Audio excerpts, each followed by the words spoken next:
Hi, this is Political News in 5, and today is February 20th, 2022. I'm Aisha Usuri. Now, one of the things I want to talk about today is Tinubu and the specter of the sick presidency because he was trending last week because of alleged ill health.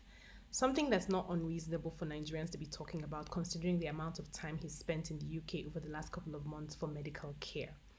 Something that all good Nigerian rulers do from time to time. But it made me think, if we require employees to undergo medical examinations before their contracts are finalized, why is it impossible to expect those who want to lead us on the state or national level to also put themselves forward for medical examination or to disclose any ill health?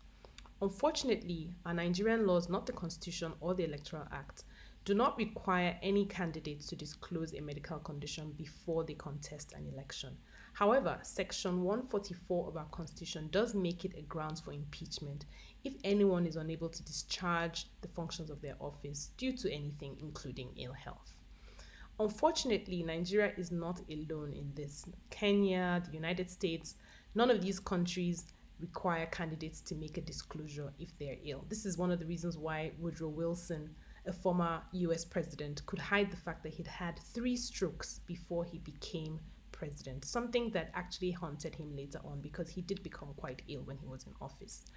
I would prefer that we think about the Indonesian model, where vice presidents and presidents are required to be medically examined by an impartial team of medical doctors, not personal physicians, to ensure that they are fit for the offices that they want to hold.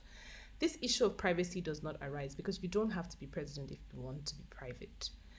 This issue of health is very important because Buhari has spent at least 200 days in the UK for ill health. This doesn't even include days that we don't know anything about where he couldn't work while he was in Aso Rock. Our affairs are in too dire a state to allow us to continue to close our eyes to this. So I think even if we don't have any laws that require candidates disclosing medical conditions, we ourselves, the electorate, need to be more discerning and less sentimental about deciding who we're going to vote for and who we're going to support to lead us. We can't keep upholding what is becoming an African culture of enabling sick, old, incapacitated men to continue to rule. The second thing that I want to talk about is the APC convention that's still not sure it's happening in 6 days' time. But they also want to amend their constitution to restrict the number of automatic statutory delegates who can vote during primaries. Right now, the provision allows anyone who's been elected, past and current, to be delegates during the primaries. Now, with this new provision, they're going to restrict who can be an automatic or statutory delegate to those who are principal officers of the National Assembly. This is making many people quite unhappy. Also, they want to make the secretary to the federal government, not an elected position, also a statutory delegate by laws of the party.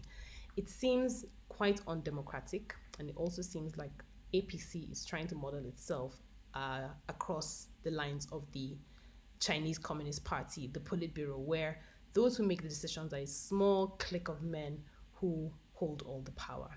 Let's see whether this flies. Third, I want to talk about Osun and the 2022 elections and the primaries that have seen a split between Tinubu and Aribishola. And we've seen the split between Godfather and Godson over and over again. We saw the split between Adedibu and Ladoja. We saw it with Kwankwaso and Ganduje. We've seen it recently with Oshimole and Obaseki. But people keep thinking that they'll put someone in power and they will just perpetually do their bidding.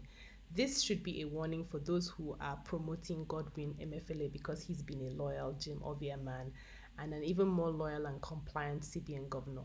They will be shocked at what will happen when he becomes president. A word is enough for the wise. But that said, Osun is definitely set to be a very interesting elections that will happen later this year.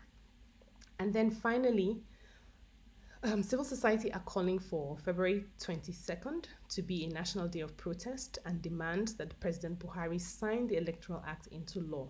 It is the last day, by INEC's reckoning, by which the law needs to be signed so that we'll be able to use it for the 2023 elections. Whatever you're doing, whether it's to send a note, tweet about it, come out on the streets, I think in Abuja it's going to be the Unity Fountain, let's put it on record that we tried to make sure that before the 2023 elections, we tried, no matter how marginally, to improve the framework for elections to protect our democracy going forward. So please do what you can. And thank you for watching this week. Have a good week ahead. Take care and stay safe. Bye.